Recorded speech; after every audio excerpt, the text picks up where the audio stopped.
హరి ఓం. శ్రీకృష్ణ శరణం మమ. వ్యాస విరచిత సంస్కృత మహాభారతంలో ఆది పర్వంలో మనం 174 అధ్యాయం చెప్పుకుంటున్నాం. ఇందులో కుంతీదేవి ప్రార్థించగా ఇంటి గృహస్థుడు బ్రాహ్మణోత్తముడు బకాసురుని యొక్క వృత్తాంతాన్ని, ఆ రూపంలో తనకు వచ్చినటువంటి కష్టాన్ని వివరించడం అనేటువంటి ఈ అధ్యాయంలో వ్యాసుడు వారు వర్ణించడం జరిగింది. ప్రవచనానికి ముందుగా మనం ప్రార్థన చేసుకుందాం. ఓం శుక్లాంబరధరం విష్ణుం శశివర్ణం చతుర్భుజం ప్రసన్నవదనం ఛాయే సర్వవిఘ్నోపశాంతయే. వ్యాసం వసిష్ఠనప్తారం శక్తేః పౌత్రమకల్మషం పరాశరాత్మజం వందే సుకతాతం తపోనిధిం. వ్యాసాయ విష్ణురూపాయ వ్యాసరూపాయ విష్ణవే నమో వై బ్రహ్మనిధయే వాసిష్ఠాయ నమో నమః. నారాయణం నమస్కృత్య నరం చైవ నరోత్తమం దేవీం సరస్వతీం వ్యాసం తతో జయముదీరయే.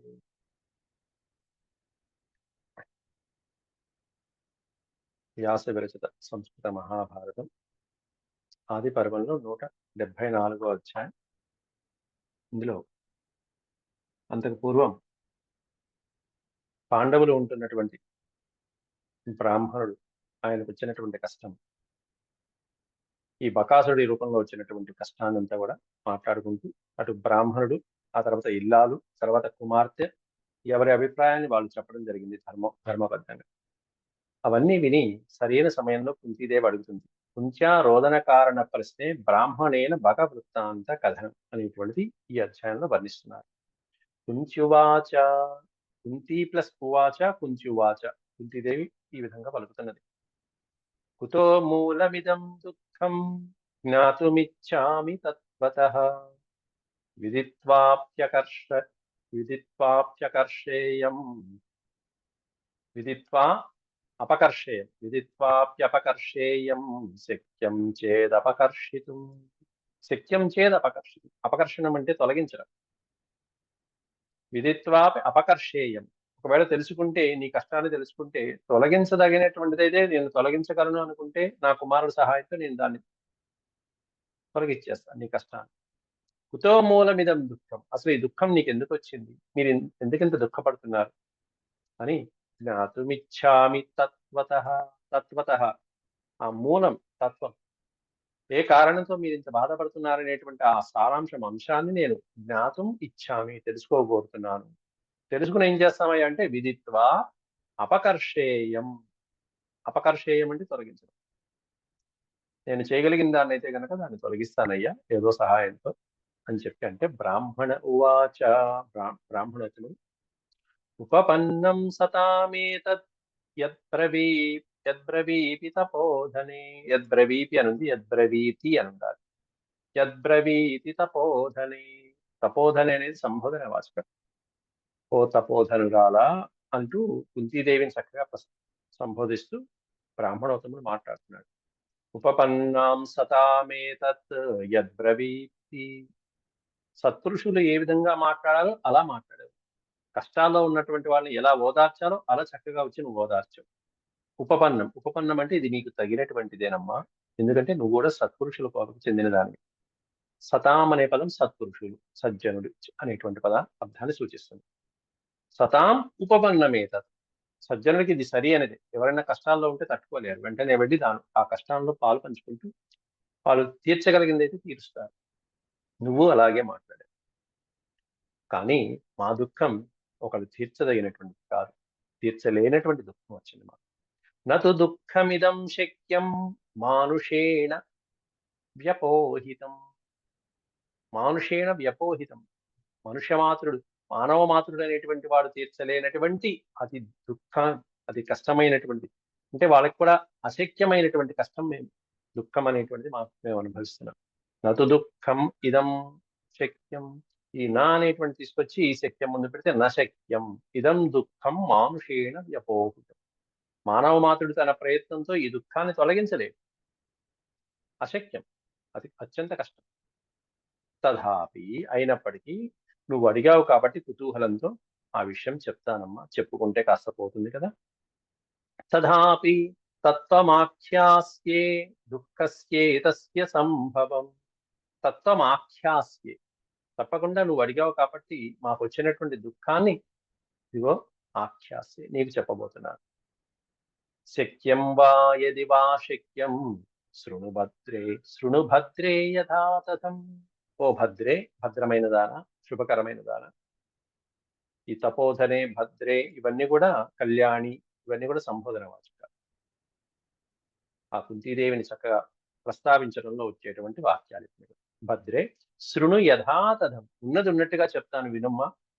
నువ్వు దాని ఆశ నువ్వు తొలగిస్తావో తొలగించవో అనేటువంటి తర్వాత విషయం, మా కష్టాలు. కానీ వచ్చిన కష్టం అడిగావు కాబట్టి అంత ఆప్యాయంగా వచ్చి అడిగినప్పుడు బంధువులకి చెప్పుకోవాలి. సమీపే నగరస్యాస్య వకో వసతి రాక్షస. ఇక్కడ వకో అని పడింది, బకహ అని ఉంటే ఇంకా బాగుంటుంది. బకార బకారాలకి పెద్దగా భేదం ఉండదని చెప్పి అలా పెడతారు. బకహ, బకాసురుడు. సమీపే నగరస్య అస్య బకో వసతి రాక్షస. సమీప ఈ నగరానికి సమీపంలోని బకుడనేటువంటి రాక్షసుడు వసతి, నివసతి, నివసిస్తున్నాడు. ఎక్కడున్నాడు? ఇతో గవ్యూతి మాత్రే అస్తి యమునా గహ్వరే గుహ. యమునా నదీ తీరంలో ఉన్నటువంటి కొండ గుహలలో, యమునా నదీ తీరం పక్కనే ఉన్నటువంటి కొండలు, ఆ కొండల్లో ఉన్నటువంటి గుహలో ఎంత దూరంలో ఉంది? గవ్యూతి మాత్రే, 2 క్రోశముల దూరంలో ఉంది. 2 క్రోశముల దూరంలో అక్కడే ఉన్నటువంటి ఆ కొండ గుహలో నివసిస్తున్నాడు బకాసురుడు అనేటువంటి ఒక రాక్షసుడు సమీపంలో ఉన్నాడు. తస్యాం ఘోరస్స వసతి జిఘాంసు పురుషాదక. బకాభిధానో, బకా ప్లస్ అభిధానం. అభిధానం అంటే పేరు, బకం అనేటువంటి పేరు కలిగినటువంటి వాడు, బకాసురుడు అనే పేరు కలిగి. బకాభిధానో దుష్టాత్మా రాక్షసానాం కులాధమ. కులానికి అధముడైనటువంటి వాడు, వంశంలో అధముడైనటువంటి వాడు, రాక్షసుడైనటువంటి వాడు, దుష్టాత్ముడైనటువంటి వాడు, బకం అనేటువంటి పేరు కలిగినటువంటి అతి ఘోరమైనటువంటి పురుషాదక జిగాంసు. అంటే పురుషుణ్ణి భక్షించేటువంటి మాంసాన్ని, పురుష మాంసాన్ని సంహరించి తినేటువంటి అతి నరరూప రాక్షసుడు ఒకడు ఉన్నాడు, ఘోరమైనటువంటి రాక్షసుడు. అటువంటి ఆ రాక్షసుడే ఇదిగో ఈ ప్రాంతానికి అంతటికి ప్రస్తుతం ప్రభువు, రాజులాగా పరిపాలిస్తున్నాడు. ఆ రాక్షసుడే. ఈశో అనే పదం పెట్టారు. ఈశ అంటే ప్రభువు అని, వాడి పాలనలో మేము ఉన్నాం. ఈశో జనపదస్యాస్య పురస్య చ మహాబలః. అస్య మహాబలః, ఈ మహాబలుడు మాకు ఈశ, ప్రభు. అస్య జనపదస్యాస్య పురస్య, ఈ జనపదానికి, ఈ గ్రామానికి, ఈ పురానికి, ఈ ప్రాంతానికి అంతటికి వాడే ప్రభువు మాకు. పుష్టో మానుషమాంసేన దుర్బుద్ధి పురుషాదక. మానవ మాతృడైన ఈ రాక్షసుడైనటువంటి వాడు మానుష మాంసేన పురుషాదక. ఆ పురుషాదకుడు, ఆ రాక్షసుడు కేవలం మానవ మాంసంతో, దుర్బుద్ధి కలిగినటువంటి మానవ మాంసంతో, విపరీతమైనటువంటి మానవ మాంసం తిని తిని తిని దుర్బుద్ధి పెంచుకుని బాగా బలిష్ఠుడైపోయి కూర్చున్నాడు. పుష్ట అంటే తుష్ట, పుష్ట అంటే బలిష్ఠుడై కూర్చున్నాడు. విపరీతమైనటువంటి బలపరాక్రమాలు కలిగినటువంటి వాడయ్యాడు. వాడు ఇంకా పైగా ప్రబల కామరూపీ చ రాక్షసస్తు మహాబల తేనోపసృష్టా నగరీ వర్షమధ్య త్రయోదశం. ప్రబల కామరూపీచ, ఈ రాక్షసుడు ఎట్లాంటి వాడంటే కామరూపుడు, కావలసినటువంటి రూపాన్ని కూడా ధరించగలిగినటువంటి కామరూపుడు, విపరీతమైనటువంటి బలం కలిగినటువంటి వాడు. తేనోపసృష్టా నగరి, తేన ఉపసృష్టా నగరి, ఈ నగరం వాడి చేతే 13 సంవత్సరాల క్రితం ఇదిగో సృష్టించబడింది. ఇక్కడ త్రయోదశం అంటే 13 వర్షం, 13 సంవత్సరాల క్రితమే ఇదిగో ఈ నగరం అంతా కూడా వాడి చేత సృష్టించబడింది. మేమందరం ఇక్కడే ఉన్నాం. తత్కృతే పరచక్రాచ్చ భూతేభ్యశ్చ ననో భయం పురుషాదేన రౌద్రేణ భక్ష్యమాణా దురాత్మన. తత్కృతే పరచక్రాచ్చ భూతేభ్యశ్చ ననో భయం. ఎటువంటి భయము లేకుండా వచ్చినటువంటి, కనిపించినటువంటి వాళ్ళందరినీ ఈ రౌద్ర రూపాకారంలో ఉన్నటువంటి రాక్షసుడు భక్ష్యమాణ దురాత్మన, సంహరిస్తూ తినేస్తూ ఉన్నాడు. వాడి చేతిలో పడి ఇదిగో అమాయకమైనటువంటి ప్రాణులు ఎన్నో ఎన్నో ఎన్నో మరణించినటువంటి సంఘటనలు ఉన్నాయి. దాంతో చివరికి నగరం ఎలా అయింది? అనాథా నగరీనాథం త్రాతారం నాధిగచ్చతి. ఈ నగరమంతా కూడా నాథుడు లేనటువంటి అనాథలాగా మారిపోయింది. త్రాతారం నాథం నాధిగచ్చతి. నాథం అనేటువంటిది అటు పెట్టుకోవచ్చు, ఇటు పెట్టుకోవచ్చు. నగరీ నాథం వినా అనాథ అభవత్. నాథుడు లేనటువంటి అనాథలాగా మారిపోయింది ఈ నగరము. త్రాతారం నాథం నాధిగచ్చతి. త్రాతారం అనే పదానికి అర్థం ఏంటంటే రక్షించేటువంటి వాడు. నాథం త్రాతారం, రక్షించేటువంటి నాథుడు ఇంతవరకు ఎవరు కనిపించరున్నమాట. ఈ రాక్షసుడి బారి నుండి రక్షించేటువంటి వాడు ఎవరు లేరు. గుహాయాం చ వసంతస్త్ర బాధతే సతతం జనం. వాడు ఆ గుహలోనే నివసిస్తూ అక్కడి నుంచి ప్రజల్ని విపరీతంగా బాధించడం అనేటువంటిది జరుగుతున్నది. సతతం అంటే నిరంతరము ఈ జనుల్ని బాధిస్తూనే ఉన్నాడు అక్కడ కొండ గుహలో నివసిస్తూ. అత్ర మంత్రైశ్చ స్త్రియో బాలాంశ్చ వృద్ధాంశ్చ యూనశ్చాపి దురాత్మవాన్. అత్ర మంత్రైశ్చ హోమైశ్చ భోజనైశ్చ సరాక్షసః. సహా రాక్షసః, ఆ రాక్షసుడు స్త్రీలని, పిల్లల్ని, వృద్ధులని, యూనః, యూనః అంటే యువకుల్ని మొదలైనటువంటి వాళ్ళందరినీ కూడా ఎక్కడ అంటే వయోభేదము లేకపోతే లింగ భేదాలు అనేటువంటివి కూడా లేకుండా ప్రతి వాళ్ళని దురాత్ముడైనటువంటి రాక్షసుడు సంహరించడం జరిగింది. చక్కగా మంత్రాలతోనూ హోమాలతోనూ యజ్ఞయాగాలు చేసుకునేటువంటి బ్రాహ్మణుడు కూడా సంహరించేస్తున్నాడు. వీడి మీద ఏవి పని చేయట్లేదు. మా బ్రాహ్మణులు ప్రయోగించేటువంటి మంత్రాలు గాని, హోమాలు గాని, పూజలు గాని ఏవి పని చేయట్లేదు. ఈడితో ద్విజముఖ్యైశ్చ పూజితశ్చ దురాత్మవాన్ యదాచ సకలానేవం ప్రసూదయతి రాక్షసః. ఈడితః అనే పదానికి అర్థం కోరుకోవటం. ఈడితః ద్విజముఖ్యైశ్చ పూజితశ్చ దురాత్మవాన్. బ్రాహ్మణోత్తములైనటువంటి వాళ్ళు ఎంత వేడుకున్నా, ఏ విధంగా గౌరవించినా, వాడికి జాగ్రత్తగా చక్కగా నచ్చ చెప్పినా కూడా ఏమీ ఉపయోగం లేదు. యదాచ సకలానేవం ఏవం ప్రసూదయతి రాక్షసః. ఎదురొచ్చినటువంటి వాళ్ళని సంహరించేస్తున్నాడు ఆ రాక్షసుడు. యజ్ఞయాగాదులకు ఆటంకం కలిగిస్తున్నాడు ఆ రాక్షసుడు.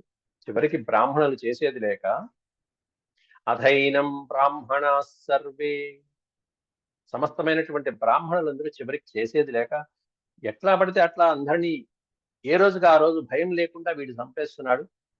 మనం కంటి మీద కునుకు లేకుండా మనం జాగ్రత్తగా ఉండవలసి వస్తున్నది, భయంగా బతకవలసి వస్తుంది. కాబట్టి మనం ఒక ఒప్పందం చేసుకుందాం, ఒక నియమం పెట్టుకుందాం వీడితో అని చెప్పి పెద్దవాళ్ళు, నగరంలో ఉన్నటువంటి ప్రముఖులందరూ కూడా సంప్రదించుకొని బ్రాహ్మణా సర్వే సమయే సమయోజయన్. సమయము అంటే నియమం, ఒక నియమం పెట్టుకున్నారట ఆ రాక్షసుడు. ఏంటి ఆ నియమం అంటే, మేమే రోజుకి ఇంత ఆహారం పంపిస్తాం, నువ్వు మా జోలికి రామా. మేమే ఆహారం పంపిస్తాం, ఆ తర్వాత ఆ ఆహారం తీసుకుని నువ్వు అక్కడే ఉండు, మా దగ్గరికి రామా. దానికి తగ్గట్టుగా నువ్వు ఈ నగరాన్ని కాపాడుతూ రక్షిస్తూ ఉండు, శత్రు భయం లేకుండా చూస్తూ ఉండు మా అని చెప్పన్నట్టుగా ఏదో నియమం పెట్టుకుంటున్నారు అక్కడ ఊళ్ళో పెద్దవాళ్ళందరూ. మాస్మ కామాద్వధి రక్షో. మాస్మ కామాద్వధి, ఇష్టం వచ్చినట్టు కనిపించినటువంటి వాడిని కనిపించినట్టుగా తినే మాకయ్యా. వనంలో అరణ్యంలో దారిని పోయేటువంటి వాళ్ళు కూడా పీకేస్తున్నాం, ఏదో పని మీద వెళ్తూ ఉంటారు. అట్లా కాకుండా ఒక నియమంగా పెట్టుకుని భుజించడం అనేది చెయ్యి. మాస్మ కామాద్వధి రక్షో. రక్షో అంటే ఓ రాక్షస, కామాత్ మావధి, ఇష్టం వచ్చినట్టుగా ఎవరిని పడితే వాళ్ళని వధించమా. దాస్యామస్తే సదా వయం. వయం సదా దాస్యామస్తే. తే దాస్యామ. తే దాస్యామ అనే పదానికి అర్థం ఏంటంటే నీ దాసులం మేమందరం కూడా. నీ కింద నీ చెప్పు చేతల్లో నువ్వు చెప్పినట్టుగా నడిచేటువంటి దాసులం మేమందరం కూడా. సదా వయం తే దాస్యామ. నువ్వు చెప్పినట్టు నడుచుకుంటూ ఉంటావు. పర్యాయేణ యథా కామం ఇహ మాంసోదనం ప్రపో. అన్నం మాంస సమాయుక్తం తిలచూర్ణ సమన్వితం. కాబట్టి ఒక నియమం పెట్టుకుందాం. ఏమిటి ఆ నియమం అంటే, పర్యాయేణ, ఏ రోజుకి ఆ రోజుగా, ఏ రోజుకి ఆ రోజు, ఒక రోజు తర్వాత ఒక రోజు, లేకపోతే నియమం ప్రకారం 2 రోజులకు ఒకసారి ఒక నియమంగా యథాకామమిహ మాంసోదనం ప్రభో. మాంస ప్లస్ ఓదనం. ఓదనం అంటే అన్నం, మాంసోదనం అంటే మాంస ఆహారాన్ని మేమే అందిస్తాం నీకు. ఒక లెక్కగా చక్కగా ఓ లిస్టు పెట్టేశారు, మెనూ చెప్తున్నారు ఇక్కడ. ఏమిటి ఆహారం అనేటువంటి చక్కగా మెనూ పంపిస్తున్నారు. మాంసోదనం, మాంసాహారాన్ని అన్నం మాంస సమాయుక్తం, బండెడు అన్నాన్ని, అందులో కూడా మాంస సమాయుక్తం, మాంసం కలిపినటువంటి ఆహారాన్ని, తిలచూర్ణ సమన్వితం, చక్కగా నువ్వులు కూడా కలిపినటువంటి ఆహారం, వాళ్ళకి ఇష్టమైనటువంటి నువ్వుల ఆహారాన్ని, సర్పిషాచ సమాయుక్తం, సర్పిషము అంటే నేతితో కూడినటువంటి పదార్థాలు, బండెడు నెయ్యి, కుండల కుండల నేతులు, సర్పిష అనే పదార్థం. సర్పిషాచ సమాయుక్తం, వెన్న నెయ్యి మొదలైనటువంటి పదార్థాలు ఏవైతే ఉంటాయో వాటికి సర్పిష అనే పేరు. సర్పిషాచ సమాయుక్తం వ్యంజనైశ్చ సమన్వితం, సూపాం సూపాం స్త్రీన్ తిలాన్ పిండాన్ లాజాన్ అపూప సురాసవాన్, సురాసవాన్ చక్కటి అందమైనటువంటి పదార్థాలు, భోక్ష్య పదార్థాలు, చూడచక్కనటువంటి పదార్థాలు, రుచివత్తరమైనటువంటి పదార్థాలు ఏవైతే ఉంటాయో అవన్నీ లిస్టు పెట్టేశారు. సూపం అంటే పప్పులు, అనేక రకరకాలైనటువంటి పప్పులు, అలాగే సలిలాన్ అద్భుతమైనటువంటి రకరకాలైనటువంటి జలములను, అలాగే నువ్వులు మొదలైనటువంటి వాటితో చేసినటువంటి పదార్థాలు, అనేక రకాలైనటువంటి పదార్థాలు అంటే స్వీట్లో ఏవైతే మధురమైనటువంటి పదార్థాలు ఏవైతే ఉంటాయో, లాజములు, లాజములు అంటే పేలాలు మొదలైనటువంటి వాటితో చేసినటువంటి, అపూపాన్ అనేకమైనటువంటి పిండి వంటలు మొదలైనటువంటి అన్నిటితో కూడుకున్నటువంటివి, అందులో కూడా అన్నిటితో సర్పిషాచ సమాయుక్తం, చక్కగా నేతితో చేసినటువంటి వంటకాలు ఇవన్నీ కూడా. అంతేకాకుండా శృతాశ్రుతాన్ పానకుంభాన్, పానకుంభం, పానము అంటే తాగటం, కుంభం అంటే కుండ, కుండలు కుండలు కుండలు, పానకుంభాలు, శృత అశ్రుతాన్, నువ్వు ఇంతకు ముందు విన్నవి విననటువంటి రకరకాలైనటువంటి పానకుంభాలను, అనేక రకాలైనటువంటి హాయిగా తాగేటువంటి, దాహం తీర్చుకునేటువంటివి అనేకమైనటువంటివన్నీ కూడా. శృతాశ్రుతాన్ పానకుంభాన్ స్థూలమాంసం శృతాశ్రుతం, పెద్ద పెద్ద మాంసపు ముద్దల్ని కూడా అనేకమైనటువంటివి విచిత్రమైనటువంటి పదార్థాలని మేము తీసుకొస్తాం. అవి కూడా ఎట్లాంటివి, వనమాహిష వరాహ భల్లూకం చ శృతాశ్రుతం. వనమాహిషం అంటే అడవి దున్నపోతు, అడవిలో ఉండేటువంటి పెద్ద పెద్ద దున్నపోతులు, వరాహములు, భల్లూకాలు మొదలైనటువంటి వాటిని కూడా సంహరించి వాటి యొక్క మాంసాన్ని మీకు పెడతామయ్యా. సర్పి కుంభాంశ్చ, నేతి కుండలు, సర్పి కుంభాంశ్చ వివిధాం దధి కుంభాంస్తదా బహూన్, నేతి కుండలు, దధి కుంభం అంటే పెరుగుతో మొదలైనటువంటి వాటితో చేసినటువంటి పదార్థాలు, నెయ్యి, వెన్న మొదలైనటువంటి పదార్థాలు, పెరుగు కుంభాలు కుంభాలు కుంభాలు, ఓ కుండలు కుండలు, కడవలు కడవలు నీకు సమర్పిస్తాం. సజ్జసిద్ధ సమాయుక్తం తిలచూర్ణై సమాకులం, తిలచూర్ణై సమాకులం, అన్నిటితో కూడా నువ్వు పిండితో కలిపినటువంటి అద్భుతమైనటువంటి పదార్థాల్ని సజ్జ వెంటనే నీకు సిద్ధం చేస్తాం. వీటితో పాటుగా కులాచ్చ పురుషం చైకం, మా ఇళ్లలోంచి ఒక్కొక్క కులం నుంచి, ఒక్కో ఇంట్లోంచి, ఒక్కొక్క గృహంలోంచి ఒక పురుషుణ్ణి పంపిస్తాం. కులాశ్చ అంటే ఒక్కొక్క వంశంలో, ఒక్కొక్క ఇంటిలో ఒక్కో పురుషుణ్ణి, బలీవర్ధౌ చకాలకౌ, వాళ్ళలో కాస్త బలమైనటువంటి వాడిని నీకు ఆహారంగా పంపిస్తాను. ప్రాప్స్యసి సంక్రుద్ధో రక్షో భాగం ప్రకల్పితం, కాబట్టి ప్రాప్స్యసి అంటే ఇగో పైన చెప్పినటువంటి ఈ మెను ఏదైతే ఉందో ఆ లిస్ట్ అంతా కూడా నిన్ను చేరుకుంటుంది. నువ్వు ఎక్కడే కదలక్కల్లా, నువ్వు ఆ గుహలోనే ఉండి భోజనం చేస్తూ ఉంటావు. ప్రాప్స్యసి అసంక్రుద్ధో, నువ్వు కోపించకుండా ఉంటే ఇగో ఇవన్నీ మేమే పంపిస్తాం. నువ్వు ఎవరిని పడితే వాళ్ళని ఎప్పుడు పడితే అప్పుడు చంపకుండా ఓ నియమంగా చంపు, అవన్నీ మేమే పంపిస్తాం. ఇవన్నీ వీటిని హాయిగా ఆరగించి నువ్వు అక్కడే ఉండి మమ్మల్ని రక్షిస్తూ ఉండు. తిష్టేహ సమయే అస్మాకం ఇత్యయాం చ తం ద్విజాః, తం ద్విజాః, ద్విజాః అంటే బ్రాహ్మణోతులు, తం ఆ రాక్షసుణ్ణి అయాచంత, అయాచంత అంటే అర్థించారుట, ఈ విధంగా అర్థించారు. ఏమని, తిష్టేహ, నువ్వు అక్కడే, తిష్టేహ నువ్వు అక్కడే ఉండు ఆ కొండ గుహలో, సమయే అస్మాకం, ఇదిగో ఇది మా నియమం, దీనికి నువ్వు ఓకే అంటే, నీకు ఇష్టపడితే నువ్వు ఇలా ఆ కొండ గుహలో నివసించు, మేము రోజు ఇగో ఈ పైన చెప్పినటువంటి విధంగా మేము పంపిస్తూ ఉంటాం అనగానే హాయిగా కదలకుండా ఆహారం వస్తుందంటే ఏ రాక్షసుడు వద్దంటాడు. వెంటనే వాడు కాస్త బాఢం, బాఢమిచ్చేవ తద్రక్ష, తద్రక్ష బాఢం, బాఢం అంటే చాలా బాగుంది, బాగుంది బాగుంది, ఈ మెను ఏదో బాగుంది, పదార్థం ఏదో బాగుంది. బాఢమిచ్చేవ తద్రక్ష తద్వచ ప్రత్యగృహ్ణత, వాళ్ళ వచనాలన్నిటికీ కూడా టిక్ చేశాడు, ఓకే అన్నాడు, బాగుంది, ఈ అంగీకారానికి నాకు ఓకే అనుకున్నాడు. అక్కడి నుంచి వాడు ఆ ప్రదేశాన్ని రక్షిస్తూ వస్తున్నాడు. పరచక్రాటవీకేభ్యో రక్షణం సకరోతి చ తస్మిన్ భాగే సునిర్దేష్టే స్థితః స సమయే బలి.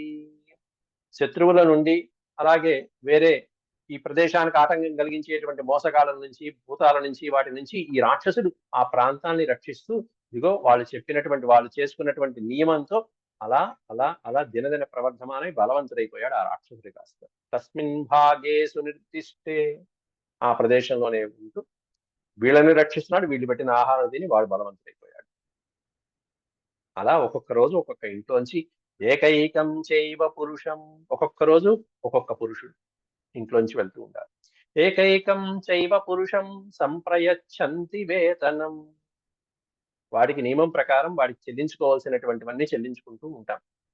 అట్లాంటి వారం సవారో బహుభిర్వర్షై, ఎన్నో సంవత్సరాల తర్వాత ఒక్కొక్క ఇంటికి వస్తూ ఉంటుంది.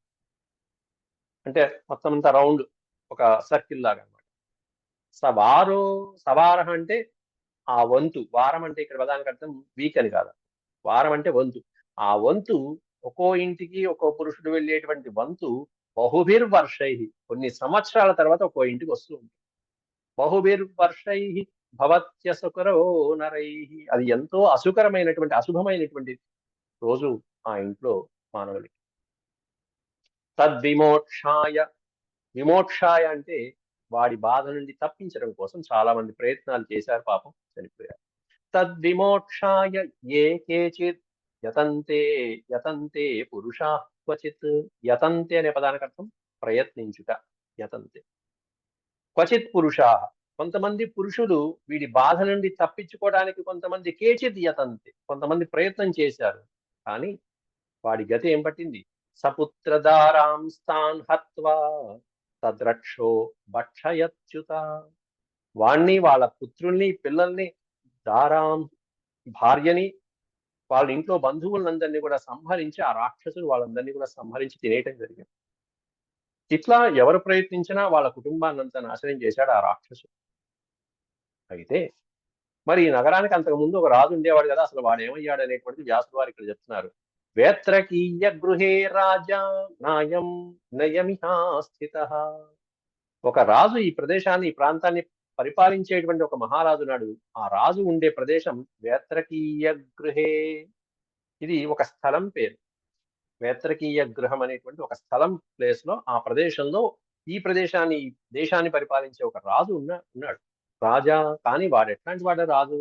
నాయం నయమిహా స్థిత, నయము అంటే నీతి, ఏమాత్రము నీతి ధర్మము పట్టించుకోనటువంటి వాడు ఆ ప్రాంతపు రాజు.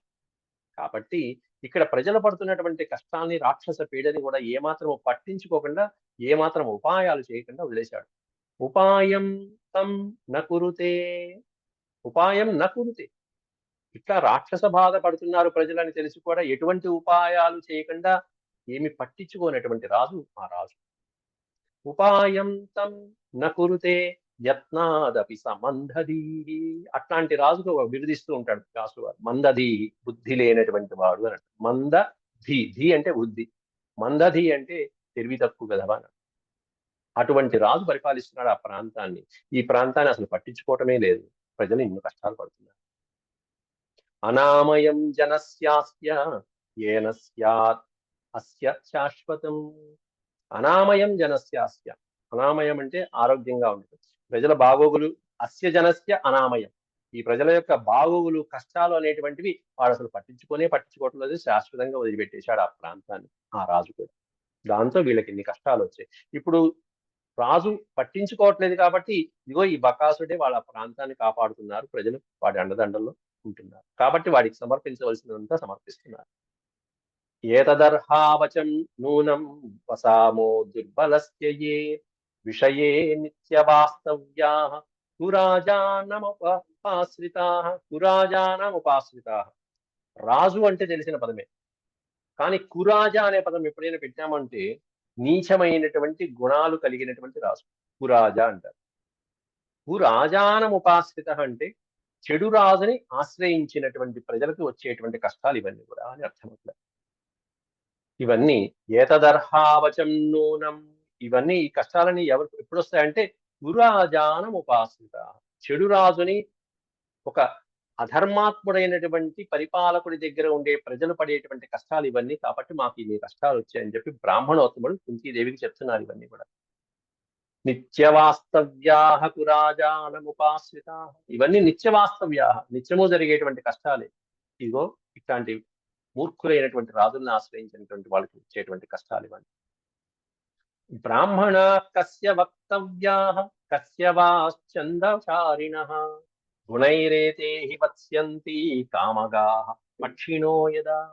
ఎలా అయితే పక్షులు కామగాః పక్షిణః వాటికి అనువైనటువంటి ప్రదేశం చూసుకుని ఎప్పుడైతే ఆ ప్రదేశానికి వెళ్ళిపోయి సుఖంగా ఉంటూ ఉంటాయో, అలాగే బ్రాహ్మణులు కూడా అంతేట. వాళ్ళకి ధర్మమైనటువంటి ప్రదేశం ఎక్కడ ఉంది, వాళ్ళకి సుఖంగా యజ్ఞయాగాదులు చేసుకునేటువంటి ప్రదేశం ఎక్కడ ఉంది అనేది అనువుగా చూసుకుని వెళ్ళిపోతూ ఉంటారు బ్రాహ్మణులు. కాబట్టి బ్రాహ్మణ కస్య వక్తవ్యాః కస్య వాచ్ఛందచారిణః గుణైరేతే హి వత్స్యంతి. ఏతే గుణై అంటే బ్రాహ్మణులు ఎవరి అధీనంలో ఉంటారు, ఎవరి దగ్గర ఉంటారు, ఎవరి దగ్గర ఉండటానికి ఇష్టపడతారు. ఏతే గుణై వత్స్యంతి. గుణై ఏతే అంటే వాళ్ళ యొక్క రాజు యొక్క గుణాగుణాలను బట్టి ఆ బ్రాహ్మణోత్తములు అనేటువంటి వాళ్ళు నివసిస్తుంటారు. అందుకే ధర్మరాజు వెళ్ళిపోతున్నాడంటే, అరణ్యానికి వెళ్ళిపోతున్నాడంటే, ఇంద్రప్రస్థంలో అక్కడ హస్తినాపురంలో ఉన్న బ్రాహ్మణులందరూ క్యూ కట్టేశారు, మేము వచ్చేస్తాం, ధర్మాత్ముడైన ధర్మరాజు ఎక్కడ ఉంటే మేము అక్కడే ఉంటాం. కాబట్టి పరిపాలకుడైనటువంటి వాడి గుణాలను బట్టి బ్రాహ్మణులు నివసిస్తూ ఉంటారు కదా. వాళ్ళు స్వేచ్ఛా సంచారులుగా హాయిగా సుఖంగా ఉండదగినటువంటి పక్షి ఎక్కడికైతే సంచరిస్తూ ఉంటుందో అలా వెళ్ళిపోతూ ఉంటారు బ్రాహ్మణోత్తములు. అందువలన రాజు అనేటువంటి వాడు చక్కటి గుణాలు కలిగి ఉండాలి. బ్రాహ్మణులు సరిగ్గా ఉండకపోతే, ఆ రాజ్యంలో ఉండకపోతే అక్కడ అరిష్టం కలుగుతుంది. రాజు సరిగ్గా ఉండకపోతే బ్రాహ్మణులు ఉండరు, బ్రాహ్మణులు ఉండకపోతే మొత్తం రాజ్యం అరిష్టంగా ఉంటుంది. కాబట్టి ఇక్కడ ముందు మనం సరి అయినటువంటి రాజును చూసుకోవాలి. రాజును చూసి ఆ ప్రదేశంలో రాజానం ప్రథమం విందేత్ తతో భార్యాం తతో ధనం. ముందు సరైన క్షేత్రమా కాదా, ఆ ప్రదేశం మంచిదేనా కాదా, ఆ ప్రదేశంలో పరిపాలకుడు సరిగ్గా ఉన్నాడా లేదా చూసుకుని మనం ఆ ప్రాంతంలో దిగాలి. ఆ తర్వాత ఆ ప్రదేశంలో కొంచెం మనం ఉద్యోగము సంపాదన బాగుంది అనుకోగానే తర్వాత భార్యని సమకూర్చుకోవాలి.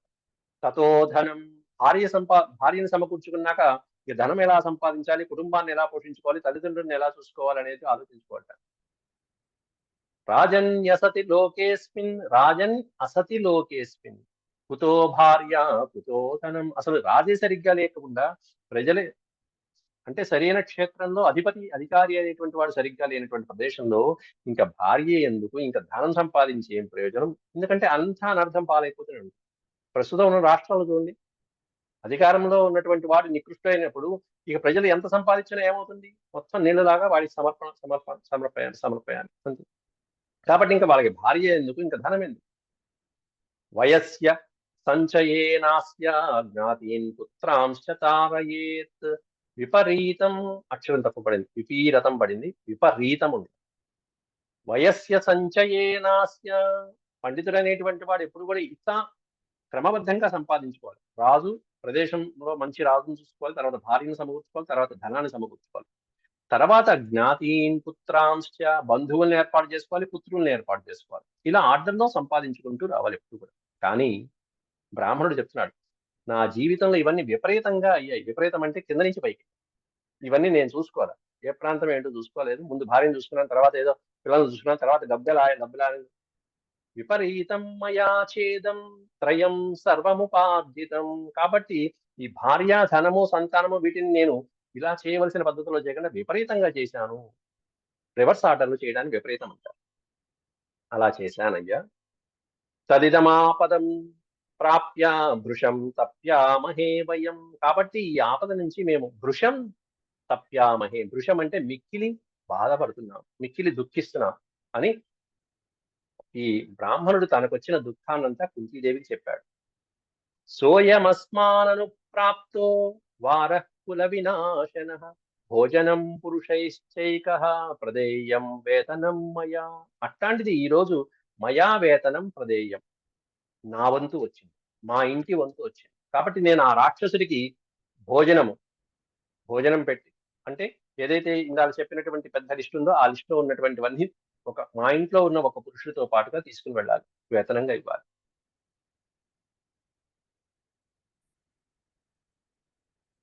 కాబట్టి ఇక నా వంతు వచ్చింది ఈరోజు.